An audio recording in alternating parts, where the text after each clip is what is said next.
So one of the goals with this particular get together for us, I just think that when you start a season, something that's not done enough is like doing like a getaway where you have time to process and begin. So this was pretty cool to get to spend time with you guys in Blowing Rock, train at Moses Cone Park. And a lot of the topics we're going to talk about, we've discussed a little bit, but I wanted to discuss them on camera so that other people that are in high school that are like your age or scenario or wanting to start a season could have the opportunity to see some of the questions that you have, some of the questions you have, and like understand some of these details and processes. So I want to start out with a question that I've thought about a ton for you, Malachi. Okay. So Drew, your dad, did the Appalachian Trail in 54 days? 57. 57 days. Yeah. And how old were you during that? Maybe like 5 or 6. Yeah, around that. I think. I don't really remember. Okay, you gotta talk louder. Alright, like, I don't know, 5 or 6. Maybe. Okay. Not really. How was that for you as a 5 or 6 year old seeing your dad try to accomplish like a crazy feat? Well, I feel like at that point I didn't realize how crazy it was. And also, I mean, we weren't like there, every step of the way. Yeah. We came back, for probably like a month. I think, and my mom would just tell me about, all the things he was doing, like, because she had like his GPS and everything. And, I was like, it's crazy, my dad just out there running every day. Just like, that's all he's doing right now. But I think more recently I've thought about it, just, in the off season, just because, I'm not running as much. My mind's just kind of wandering. And I'm just thinking, like, that's just insane. There's a lot of things that I'm like, I think I can beat him, in a like half marathon. But the Appalachian Trail, I don't think I'm ever going to come close to that. Like, that's just... So I think that what determines people's success a lot of the times is their mindset. And you hear that about sports all the time. Yeah. You're like, oh, it's 90% mindset or whatever the scenario may be. Yeah. But it's not just 90% the mindset. The mindset also has to be focused in the right direction. Like, you can't just be mentally tough. Yeah. Like, you've got to be mentally tough to do the right things, to eat right, to sleep right, to want it so bad that you're willing to struggle mentally and emotionally until you can figure out the lane that you operate well in. Yeah.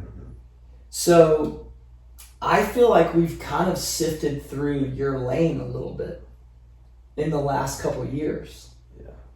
And you want it so bad. I see that same mentality that Drew has or had to have on the Appalachian Trail. That's tunnel vision, man. You've got to be like zeroed in, capable of focusing on a singular task each day to accomplish that. And I feel like that is the similarity I see. Yeah. I see that like deep mental and emotional focus to figure it out. And I think the thing that I saw in track season was you were struggling to run well for the mile, and then we flipped your mentality. And we said, hey, you can't talk about time anymore for the rest of the week. Yeah. You've got to be happy on the start line. You've got to tell a joke. You've got to act like you don't care. And you said something after. You were like, that was the best 800 I've ever felt in a race. Yeah. Tell me about like that mental shift. I think I was just so focused on like, rankings wise and like, because I was a sophomore, like being, top 3 sophomore in the state. But then I was like, at the end of the day, like, being nervous and like, stressing about it is not going to help. And that's kind of what I've carried on to cross country. Is like when I'm on the start line, it's, I'm like, there's zero stress. And I just feel like I'm just running free. That's awesome. It's just, I was out there. I think if I had to describe it in terms of what's actually happening, is what you're trying to do, what I'm trying to teach people how to do, is to only give the amount of focus that is demanded of you right in the moment. So it really doesn't require very much in terms of focus for the first 800 meters of a race. Mm-hmm. Right? I mean, you do have to position yourself well, and you need to be cognizant of what's going on. But in terms of this grand scheme of effort overall, if the race ended at 800 meters of a 5K, you could win every 5K. Mm-hmm. Right? It's not a question of whether or not you can make it 800 meters. Yeah. So why hype yourself all the way up for that? Let it develop as the race goes, and let that confidence develop as the race goes. So hearing me say it that way, is that what you're experiencing when you have a good mental race, or is it slightly different? I think, on the start line, I'm like, obviously I'm focused on, like I want to have a good race, but I'm not focused on like I have to have this certain race. And then, get out there the first, 400, you don't even feel it just because, adrenaline and everything. And then, so there's no stress at that point for me, at least. And then, a mile into the race, it's a completely different race at that point. It's like, from then, for me, I think of it as like, all right, I'm about to start another 2-mile race, in a 5K. And one way we've put it, I think, is like putting yourself in a position to win. It's not going out there to win the race as much. And we've talked a lot about this, is how do you put yourself in a position to win? Well, you got to go into the first 800, and then what's next? Well, you get to the mile, you got to carry it through the 2-mile, and then by the end of the 2-mile, it's just about being in a position to win, whether that's leading the race or I saw so many races. Some of them he did go wire to wire, but so many races he just put himself in a really good position, and he still had to carry out that last mile. But if he wasn't in a position to win, I guess, if that makes sense, Yeah. he didn't even have a shot at it. So Yeah, no, that makes a ton of sense. Is that how you felt oh yeah, in the moment? yeah. So I think part of that process starts earlier in the week, where you do dream big early, and then as the race gets closer, you kind of widen your parameter and you let go a little bit. And you go more into a phase of saying, well, I'm not sure how it's going to go. Mm-hmm. I'm hopefully ready for whatever happens. I'm going to let things happen the way they happen. And a psychologist friend of mine I was talking to about this concept, and he was talking about any time in psychology when you hear somebody say words like, I have to, or I should, there is a high stress scenario there. Those are high stress words. Well, how are you going to do today? Well, I should win. That's a high stress response. Mm. You are displaying that you feel the pressure to win, and you believe if you do not win, you have failed. Or you said one thing to me one time. You said, I can't remember what it was, but you said, if I don't, I'm going to quit. I've probably said that multiple times. What was that? If I don't, I'm going to quit. What was it? It was like, if I don't run for something, I'm going to quit. It was probably just like a slam dunk for a race where I'm like, I 100% should do this. And I don't know. This was before we were able to like transition the mentality a little bit. Or it was probably like, if I don't run under 9:20 this year in the 3,200, I quit. I'm gonna quit. I think I heard that. Yeah. So I just feel, and that could have been like a total joke, and that's fine. Like, it's fine to joke around and be funny. But those types of words are not as good as, hey, how are you gonna do this year? And you're like, dude, I'm gonna have a good year. I'm excited to run. I'm hoping I break 9. Like, that is way better than I have to break 9. Yeah. Or I should do this. Because you want to leave hope. You want to leave some wonder to where it's still exciting to find out what you're going to do. Yeah. So, Drew and Malachi, you guys were both talking about pacing for indoor, preparing for indoor, wanting to run 14:10 or maybe faster, somewhere around there, 14:15 for 5K outdoor. What should you be able to run indoor?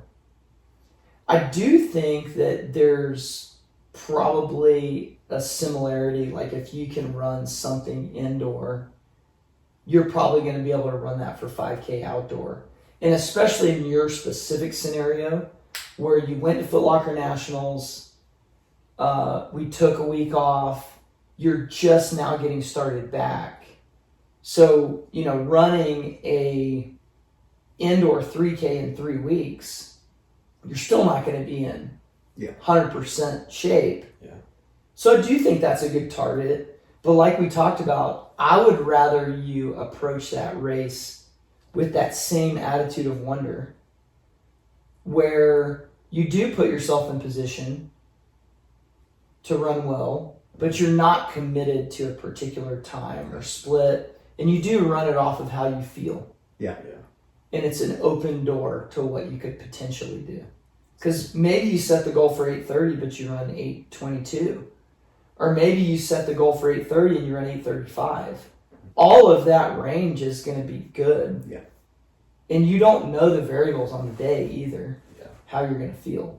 So that's kind of that thought. How does that make you feel to have a wide range of possibility? I think because a lot of times I'll think, like, if I don't run within like this specific like short range, it's like a failure of a race. But then whenever I for example, like at Foot Locker, I was like, okay, or Foot Locker South qualifying, it was like, okay, my goal today is 1st through 10th, and not like okay, I have to get top 3. And so it's like, if I get 10th, I'm pretty much as happy as if I get 1st, because we're going to the same place. So, and I think that's what allowed me to run so relaxed, so good that day. And so confident. Yeah. So many races in my life have been like that, where I just let go a little bit of a specific result, and then the result ended up being better than I thought it was going to be. Mm-hmm. So, and like you're saying, top 10, you ended up getting 4th. Yeah. That's crazy better than top 10. Yeah. And so I just want to encourage you through this season to keep it wide. Okay. And then also, if you do have a race that doesn't go well, there's a quote I love from Kobe Bryant. Do you know what I'm going to say? I don't know. We talk about a lot of Kobe Bryant quotes. So This is my favorite Kobe quote ever. And it's an obscure one. You got to search for it. Yeah. So in this interview, he was asked, do you love to win or hate to lose? And he said, neither. Yeah, we've seen that. Well, yeah. And what he said is, I just want to know why. Mm. Man, be someone who's curious. Yeah. Be someone where if you don't run well, instead of getting fiery mad at yourself, your first thought is, that's interesting. I wonder what I missed. Because if you learn from it, it's valuable. Yeah. Right? Just like we were talking about Foot Locker. You were a little bit sick. We didn't back off enough. And so you went in probably with a lower energy tank overall. Yeah. We should have run a little bit less that week. Yeah. And that's valuable to know. Hey, you're sick. We gotta shut it down. Even if it's just like a head cold where you don't feel like You know? Yeah. Be someone who is curious enough and mentally present enough to lose and still say, I wonder why. Now, of course, you can be upset about not running well. Yeah. Like, there's another saying that, like, the kid who strikes out and cries, Yeah. that's the kid you want later in life. All right. That's the kid who cares. Yeah. We want that kid who struck out and is crying because he cares. You don't want the kid who struck out on your team. You don't want the kid who struck out to be on your team later that just doesn't care. Right. Yeah. Like, that's not what you want. But you do want to be able to fail, be upset, and still have the presence of mind to ask the question, why? Yeah. So I had this experience the last couple weeks. Felt horrible. And primarily it was under fueling that I had for 3 or 4 days when I look back. Yeah. So I ramped up my fueling and then I turned the corner. But it took me like 10 days almost to turn the corner. Yeah. That was a good lesson for me because I should have known in that 4 days. Like I didn't take my vitamins and supplements for a couple days. I missed a couple proteins and I definitely was under electrolyte. Yeah. And under caloried slightly. So just being cognizant of that as I think what you do when it doesn't go as well. And then as far as like your question, Drew, like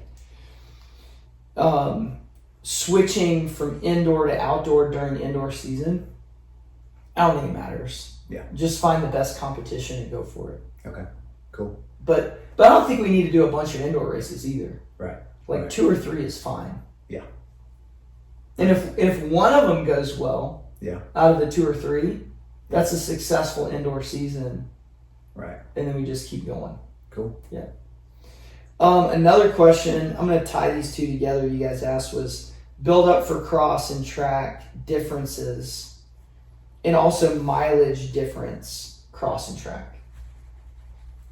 So I think the major difference is the time that you have to prepare for cross country is so large. Yeah. Just because school's out all summer. And so you have all that time to get ready before school even starts. So track season, I typically like to take a shorter time off, build the mileage back much quicker. And I wouldn't mind if your mileage was higher in track season than it was in cross. But you're going to have more drastic ups and downs. Okay. Because for track, we're going to rest bigger for races than we did for cross. Okay. So your 3 days before a track race is going to be a heavier taper than it was for cross, but then we're going to get right back to higher mileage on the non-race weeks. Okay. So you're just going to be all over the place. Yeah. Which, I mean, that doesn't bother me. Yeah. How do you feel about that? I mean, I'm fine with that. I mean, for me, this is a higher mileage. You know, I'm happy with it. Yeah, you like it. Yeah. And something we were talking about yesterday that I think allows you to do the higher mileage is you don't run so fast on every single run. Yeah. Like today, I think we ran 7:40 pace, 7:50 pace. Mm. Like, how would you say that is to your normal? I mean, I feel like that pretty much just is normal. I mean, some days, you know, like on like a Monday, if I'm doing, you know, like a 4 mile run, just because I mean I'm supposed to be just off pretty much. I'll go maybe like 8:15, 8:30, and then most days I'd say 7:50, 7:45 is like my average, just easy run. You know what? Like I would love for every high school kid to hear this podcast. Yeah. Because the biggest problem I have, and I think the biggest problem most high school athletes have, is they get hurt a lot. Yeah. And they get hurt a lot because they do a ton of mileage super fast. Yeah. And I think it's interesting because there's some athletes who don't run as many miles as you do, but they run really well. Mm-hmm. Yeah. And if you're going to do it that way, you kind of do have to run some of your easier runs faster. Right. It's just a polar opposite almost. Because your training loads Yeah. are going to be similar. Yeah. Like if I run 40 to 50 miles a week or 30 to 40 Mm-hmm. and everything's 6:45 pace or faster, or if I run 70 and I run my easy runs at 7:50 or 7:30, Yeah. the training loads are going to be similar. Yeah. And training load is what's going to make you better. Okay. So I'm not necessarily saying you can't do the lower Right. system. You do have to pay attention to the athlete. We saw, I mean, I would say that we saw it this year with Tommy Latham. I mean, they released his whole kind of training program, and it's it was low volume, but pretty high intensity. Yeah. And it was interesting to see, two of the top 3 runners in Georgia, Malachi with high mileage, slower paces, Tommy with, it was crazy. I'm totally fine. There's multiple ways to do Yeah. everything. Yeah. For Malachi, I think this is the best way. Yeah. The best way, hands down. Yeah. You don't get hurt hardly ever. Yeah. You have the ability to train a lot, which is fun. Yeah. To train a lot. Absolutely. And my argument would be this thought process and method is more sustainable long term. Okay. I think it's easier to get hurt when you run less. So there's like this argument of does running more make you get hurt? Or does running too fast make you get hurt? It maybe could be different for different people, but I think for you, like we've figured out the sauce.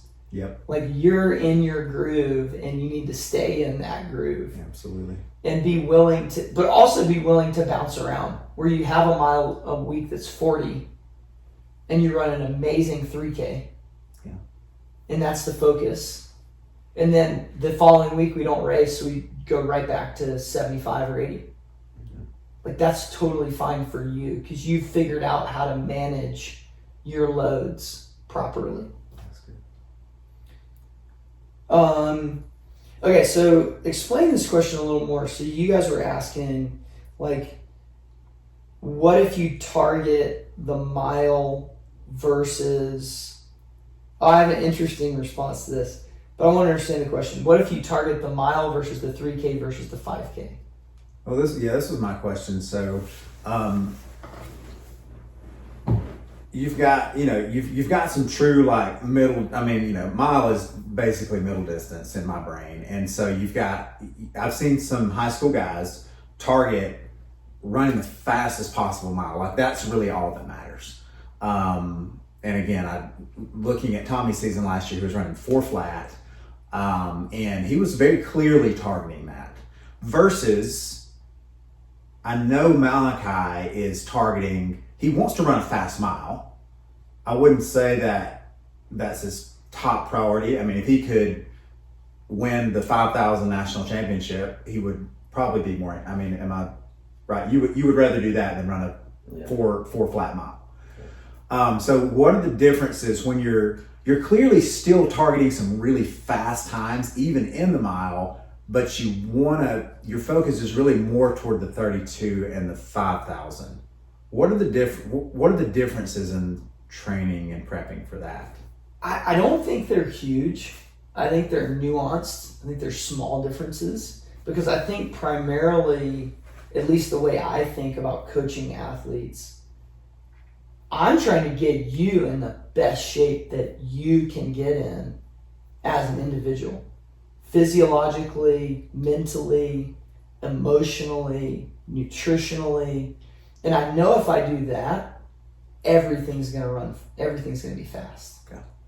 So if I was coaching somebody with lower mileage history, where we figured out, hey, and there are some reasons to run faster. Like if your running economy is poor, like really bad at 8-minute pace, there are some really bouncy people who are just like plyometrically gifted that 8-minute pace is not great for them to run. They just look clunky. Okay.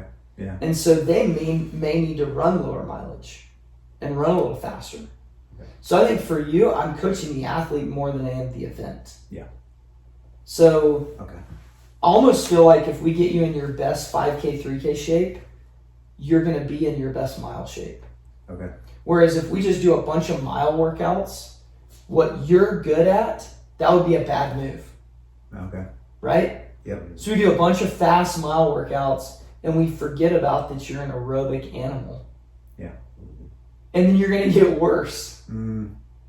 That's good. Like your strength and your speed is coming from your volume and your consistency and your overall ability to grind it out. Yeah.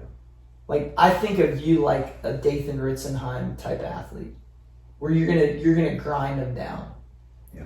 Whereas if we looked at like a more recent, like a Hobbs Kessler, he's definitely like a quicker, like explosive athlete.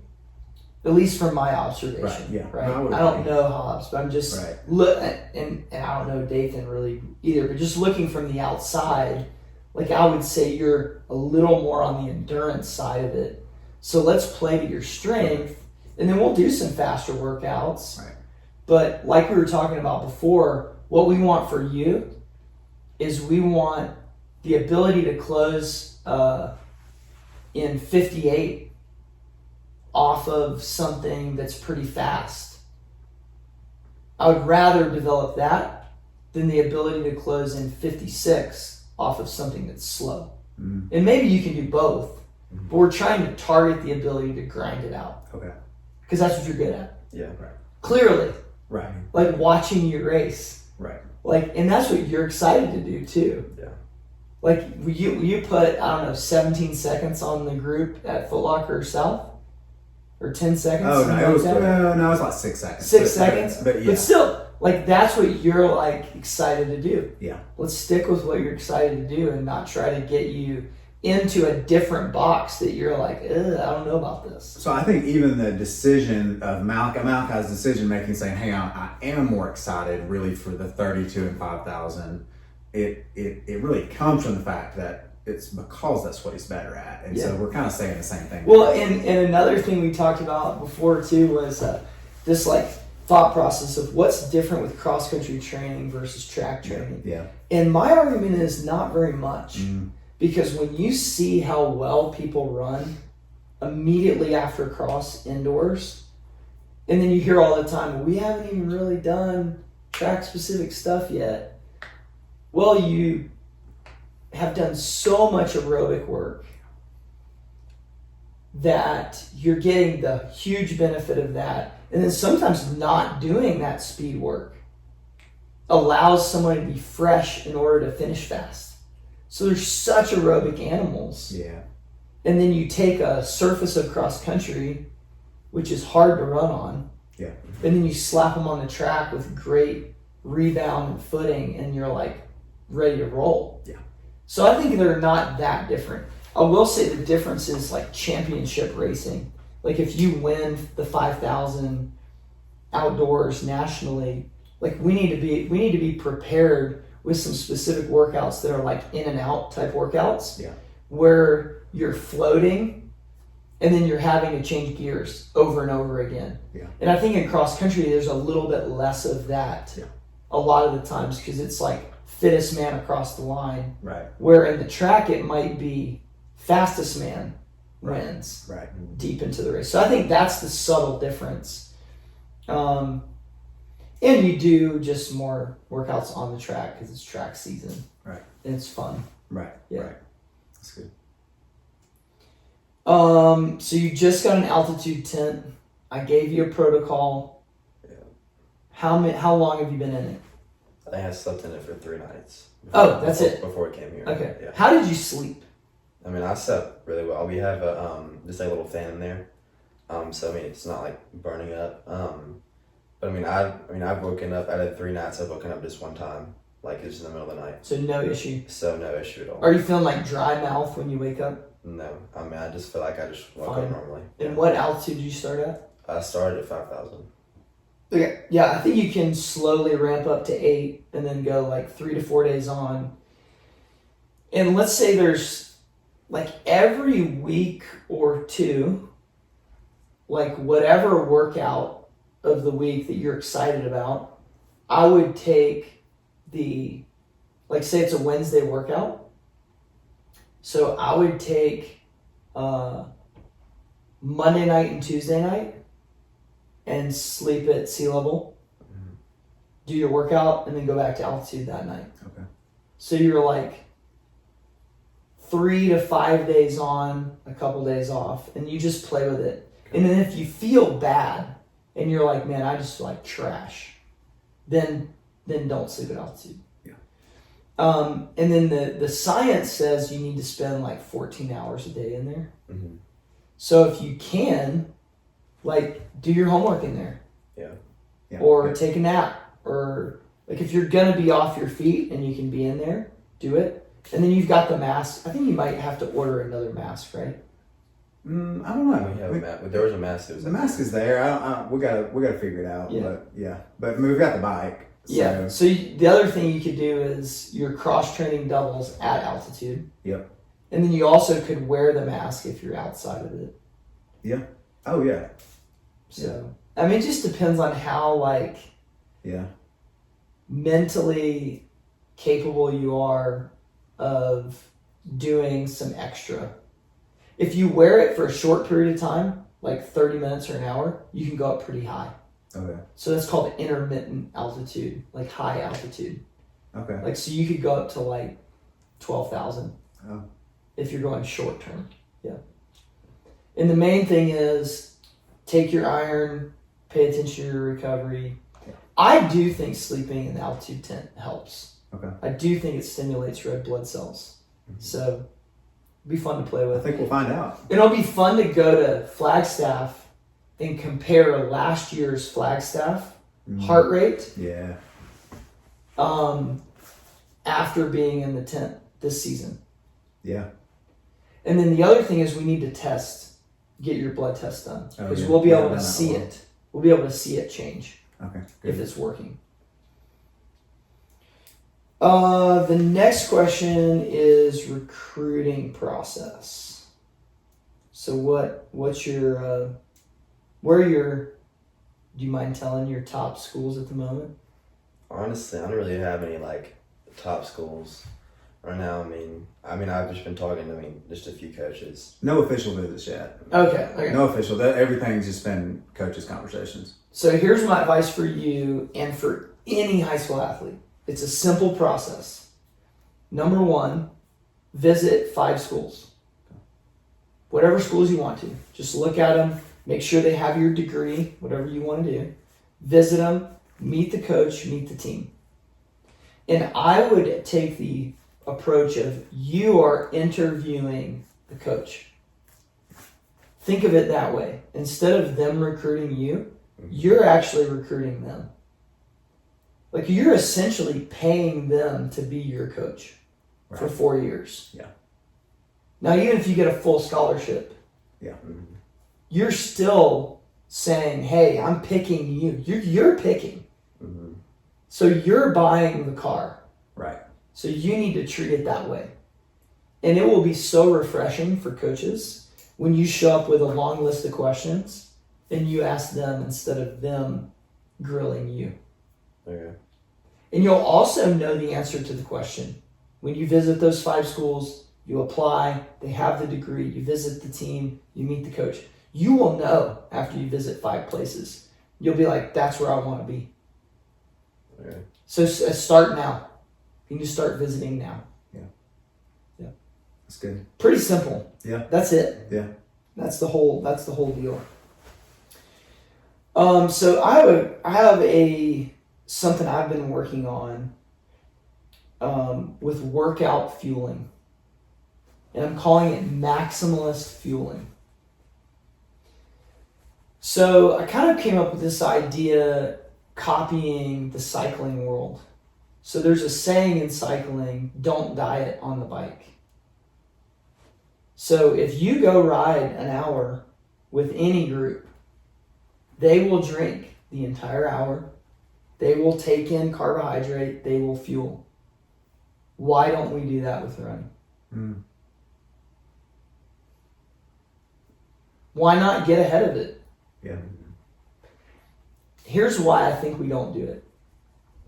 I think we don't, because we come from a minimalist culture where we're trying to figure out how little we can carry. Right. And just like being light in, I don't want to carry a bottle. I don't want to have stuff with me. And it's only an hour. Yeah. So there's the second thing. When you first ran an hour, so, okay, first of all, I remember coaching you at track night. How old? 8 years old? Before he really ran. Yeah, that was just like 8 years old? Yeah, probably. Probably, right? Yeah, because it was before Uganda, so he was probably 7 or 8 years old. 7 or 8 year old Malachi was honestly, I think, just as savage as 17-year-old Malachi. Yeah. But so I here's my question for 7-year-old Malachi. How hard would it have been if I told you to run an hour at 8-minute pace at 7 years old? I don't even know. It's impossible. Disaster, Yeah, right? yeah. Absolute disaster. You'd have cried. You wouldn't been able to do it. It would have sucked, right? Yeah. So an hour at 8-minute pace at 7 years old is hard. Yeah. What's the difference in the last 10 years? I mean, gotten stronger. I don't. What if, okay, here's my next question. I'm setting this up. What if you did not run at all the last 10 years? Not a step.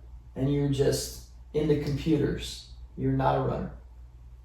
And then at 17, I said, hey, we're going to run an hour at 8-minute pace.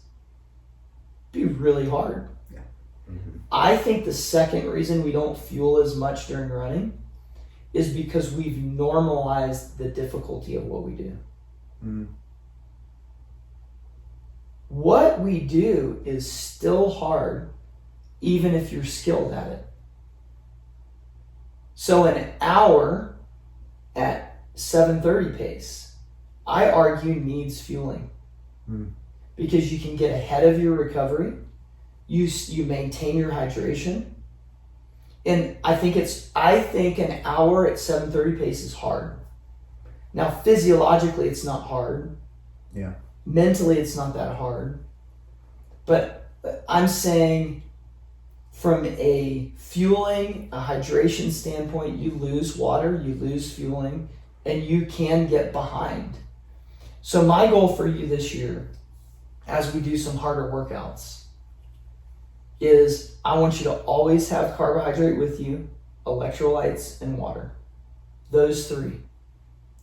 I want it every 30 minutes. Okay. So the only skimp you can make is like today, if we go run 50 minutes, bring some carbohydrate with you and just hydrate right after. Yeah. But if you, like we did a workout Tuesday, Mm-hmm.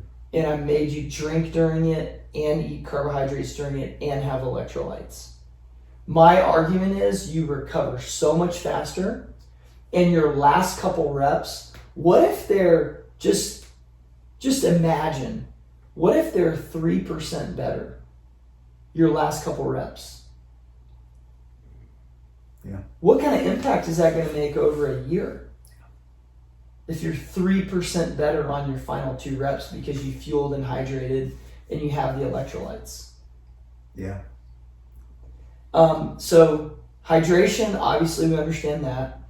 When you lower water by 2%, it drastically affects your performance. That's been researched thousands of times. Carbohydrate, we also understand that. There's a study that's been repeated where when you swish with carbohydrate, you can perform longer than someone who has water only. You don't even have to drink it. Wow. There's a brain signal that says, hey, I'm going to feed you. That's why I want you to have the carbohydrates. Electrolytes prevent you from cramping. So electrolytes are the substrate that your muscle contracts inside of. So imagine salt, sodium, potassium, magnesium as your wires in between your legs. They run in between your muscles and not in between your legs. That's funny. but they're the wires in between your muscle fibers. Yeah. And they allow your muscles to conduct electricity. So I did this 7-hour run with Ryan in Flagstaff a few months ago. Dude, we've got to do it. Like this summer we could totally do it because it doesn't mess you up running. It was like a run, hop, white walk, hike. Yeah. So 5 hours in, we had run out of water.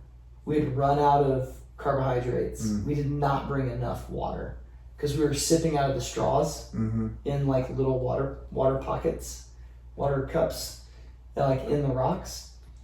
So we went around the bottom of Humphreys. We ran up the backside on like the slate, which was sliding as we're going up it. We get to the top. We're running around, about to go down, and we're starting to feel it. Yeah. Someone had left a Gatorade electrolyte, full bottle, just sitting there. It was like God saying, "Here you go."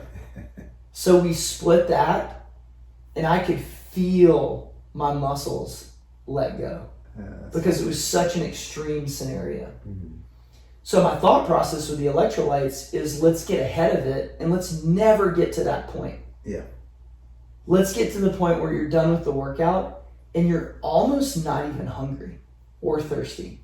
You've done such a good job fueling.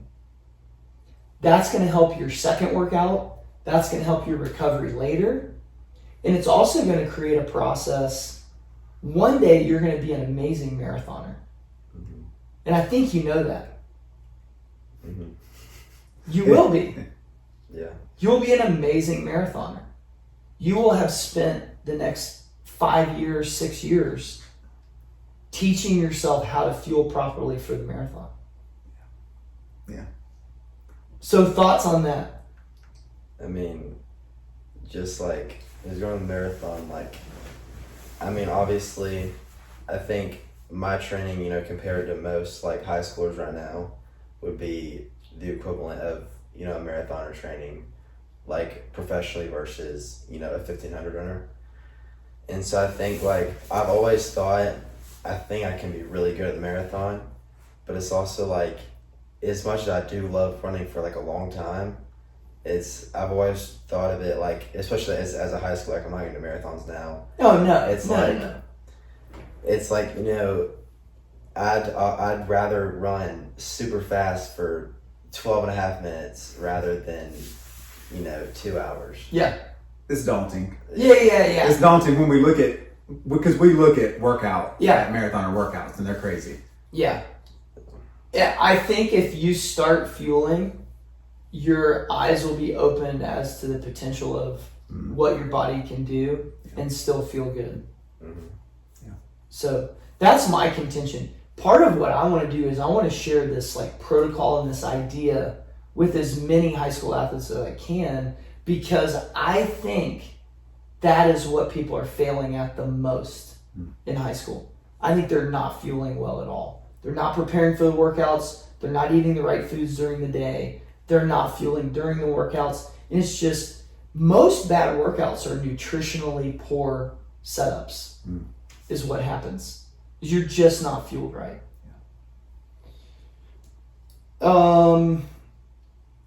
Couple more things.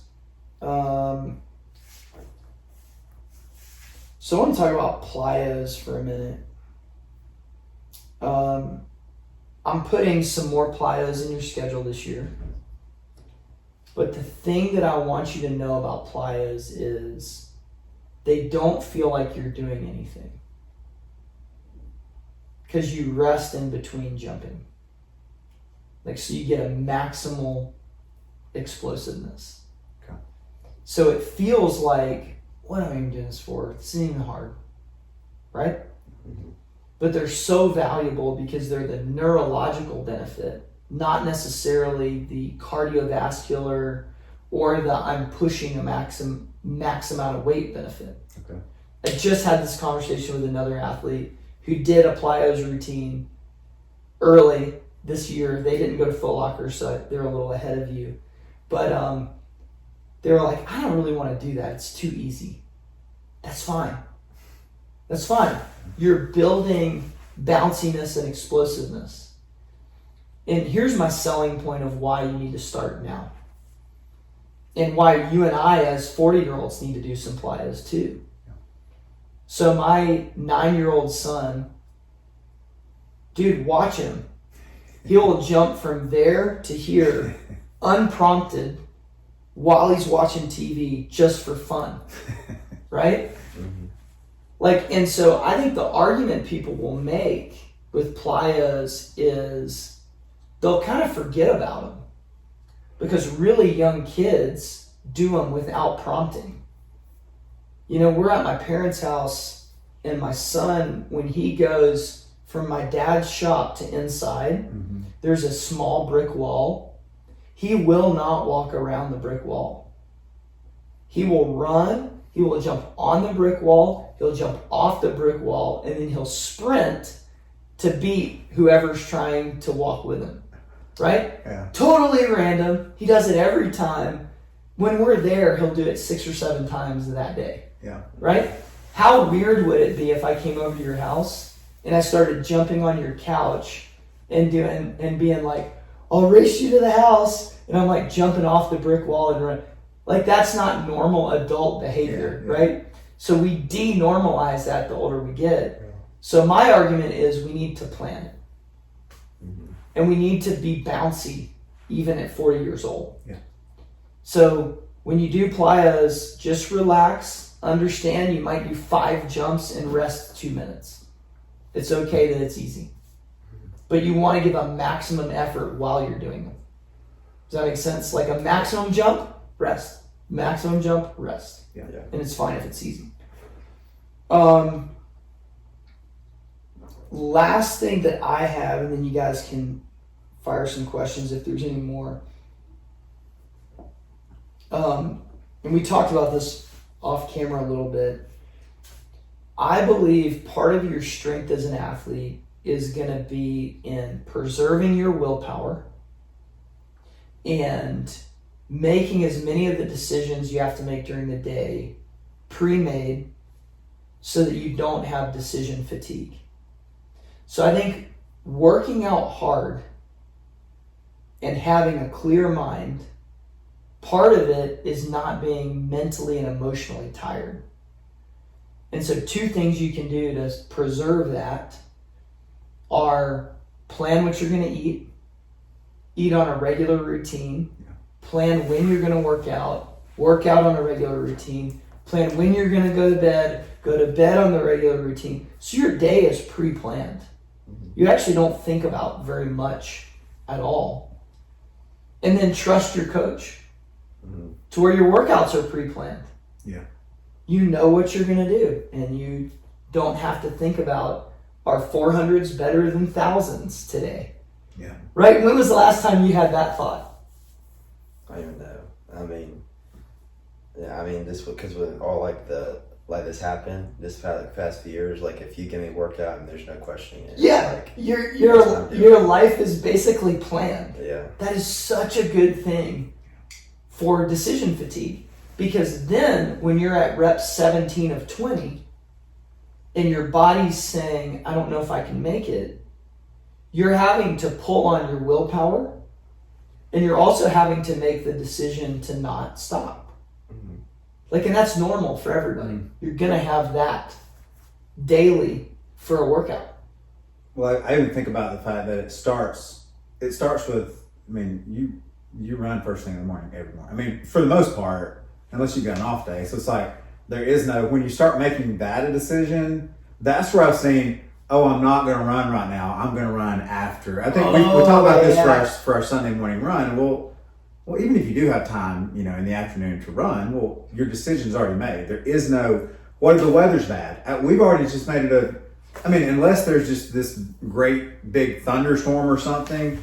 It's like, if it's raining, if it's snowing like it was this morning or whatever, no, we're going. And so there is no decision. I think most people still consider that a decision to be made. Yeah, you got to get rid of that one. And it's just we're just doing it. Well, and think about this too, Malachi. Think about how many times you've decided to go run pre-decision, and you've done it at the allotted time because you made that decision years ago that this is what you're going to do. You didn't have to make it again, and then it is bad weather, or it is snowing, or it is cold. How bad is it actually when you get out there? It's really not that bad. I mean, it's like 5 minutes leading up to it. I'm like, I don't want to go run right now just because it's cold or whatever. And then a mile into the run, it's like, okay, it's just Totally fine. I'm out here just running. Totally Even fine. in some of the worst weather. It's Yeah. like, it's fine. Totally fine. You warm up. And part of that is you learn to get the right clothes on. Mm-hmm. And that's a skill, but that's something everybody can learn. Yeah, I think as many of the things as you can automate, you should. And that will solve a lot of the problems of whether or not you end up missing a training session or not. Yeah.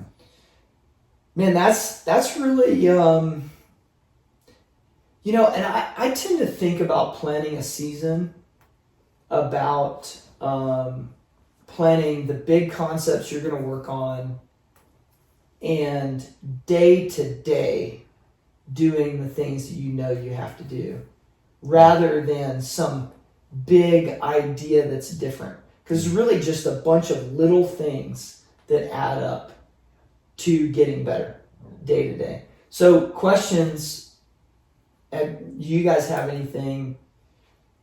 Thoughts? Well, I have a question for. Well, I should have put it in the notes, but I have a question for Malachi that just specifically, if there's any like middle school or high school athletes that do end up listening to this.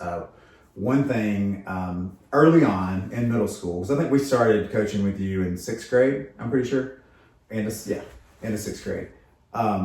But so as a 6th grader, 7th grader, you always want to be at, or even 9th grade or 10th grade, you want to be at the top of your age group, right? I mean, that's the goal. But one thing we've always talked about, and I want to see how you've processed this, Malachi, but we've talked about the idea that it's not like what is your goal? What is your ultimate goal? Olympic gold. Olympic gold medal, right? That's your goal. But in 7th grade, you wanted to be the best 7th grader in the state or the nation. But we always talked about, and Jay, you've been involved in this conversation too, it truly doesn't matter. It doesn't matter where you're at in your age group. What matters is that you continue to progress. So how did you handle that over the years, as you actually never, until maybe this year, junior year in high school, you have never been number one in the state, really, overall in your age group. And so even though I said it and you believed it, but I know still part of you inside still wanted to be. How did you manage that? I don't know. There was something, I think it was 7th grade, that you said that I thought about a lot. It was, even if I win Olympic gold one day, it's like, I don't have to win a single race, even the trials, in my entire life until the Olympics at that point. Yeah. I could literally not have I could have 1,000 medals and none of them be a first place medal until that gold. Yeah. And it's like, obviously, yes, I want to win that, but at the end of the day, if I'm still progressing, I'm on my way. And then now, and a lot of times we talk about it would be really nice as a junior. We've said this for probably 3 years. It'd be nice as a junior specifically as you're leading into this recruiting season to be at the top of your class. Well, now for the first time in your entire career, you are, and there's other people that are there with you, especially in track, but in cross country, you are number one in Georgia as a junior. After 5 years, how's that feel? Feels pretty good, I guess. It's what I've been waiting for. Yeah. For a while. Yeah. I think it's so interesting because consistency over time is really the formula for success. And I don't know anyone that's been more consistent than you've been. Mm-hmm. And what is the result? Yeah. Eventually you get there. So I've always said this. if I could coach someone who never got injured and they always did what I said they should do, and we always increased the training load, there's really no limit to how much better you can get. You can always get better at that point. Yeah. Like those are the factors that matter. Yeah. Right? Yeah. And this is like a micro example of that idea. Yeah. Like theoretically, anyone could continue to improve.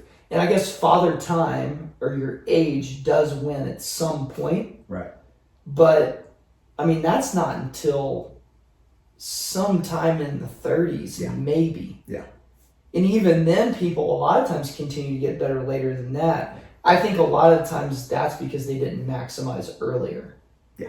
Something happened that interrupted it and it delays it. Yeah. But yeah, dude, you've got like 17 to 22 more years. Think about if you were consistent for 17 more years. I mean, that's double your life. He's been consistent for basically 5.5 at this point. Yeah. It's double your life. Yeah. So then it truly is. I do think that one of the biggest changes is getting you to not eat as much processed food and getting you to eat real food, but then have this duality of mindset where when you're preparing for the race, you're having ketones, bicarb, sugar, caffeine.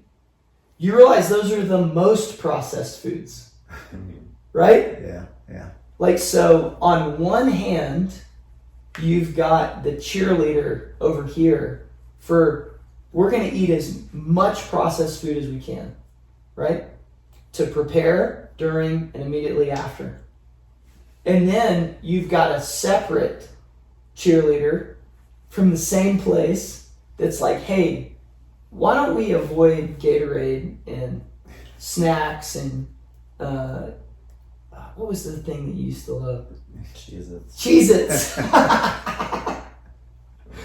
Your Cheez-It socks. And now you've got the mentality of, hey, during the rest of the day now, while you're not training, we're going to avoid those things.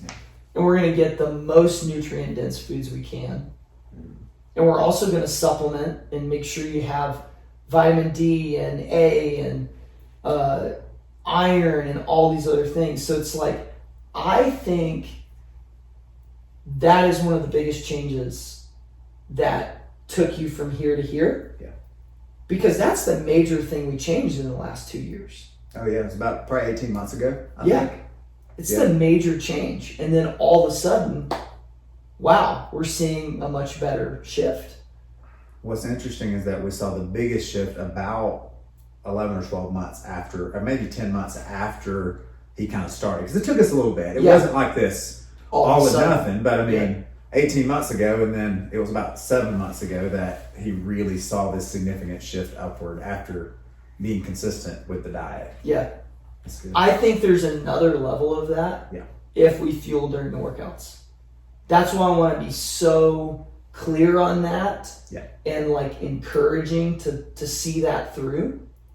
I think there's another shift. There's another level we can get to. Do you think, you think this shift, because it sounds like what you're saying, you feel like there could be just as big of a shift from this as we saw from the diet change? There is another level of exercise recovery that we can get to. Because really what I said before, if we had unlimited time, we never got hurt, and I could always add to the training load. The next part of that is you have to recover in between sessions. So that's what I'm trying to get you this year focused on, is that part of it. We've got to recover during sessions so we can do more. And that's why there's a principle of not getting behind. Once you get behind on any of these things, your recovery, your nutrition, hydration, electrolytes, vitamins and minerals, once you get behind on it, you're exponentially adding to the time it's going to take for you to catch back up. But if you're never behind, then you're always progressing forward. So we just got to make sure we don't get behind. And if you do get behind, you need to say to yourself, that's interesting. I think I might be behind on this area. Let me beef it up a little bit, see if I can catch back up quicker. Yeah. Instead of like, I don't know what happened. I'm gonna blame it on doing 800s instead of thousands. I'm gonna blame it on not stretching enough. I'm gonna blame it on some arbitrary thing that is whatever. It's probably something that you did that is not related to a minute detail of your training. And here's the principle that I think of too. If you have a dead tree in your front yard and it's about to fall on your house and you get an arborist to come out and look at it, the first thing they're going to do is test the soil and see what's going on. Like essentially your soil is what you're eating. When there's an issue with energy, with recovery, that's probably the first place we should start. So being conscious of that and tracking it and paying attention to it. And I think because it makes me think of, because you've got sleep, but you know how much you sleep. It's pretty. I mean, I would say like generally it's more black and white than some of your diet, because you can tell yourself it's like this little food's okay, or that it's just a little bit. It's a little bit less black and white sometimes in our brain if we don't make it black and white, I guess, if that makes sense. Yeah, because you're not in the same scenario every day. Right. Yeah, sleep is sleep. Yeah. But food has such a wide range. So yeah, what you could be getting and what you could be missing. Right. Yeah. Right. That's good. So that, and I actually think at the highest level of our sport, that is what's separating the 7th place from the gold medal. I think that's what's separating them. Yeah. I think that when you get to that highest level, dude, you're talking about so close to talent level.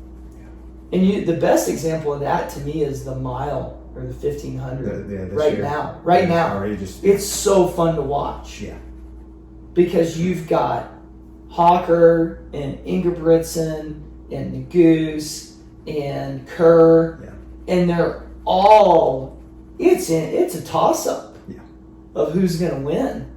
And you saw it this last year. Yeah. Like everybody was. Yeah, everybody won one. Everybody was there at some point. It's just these minute, tiny little things that's changing it. So. Sweet. All right, sweet. Have a good season. Yeah. Thank you, sir.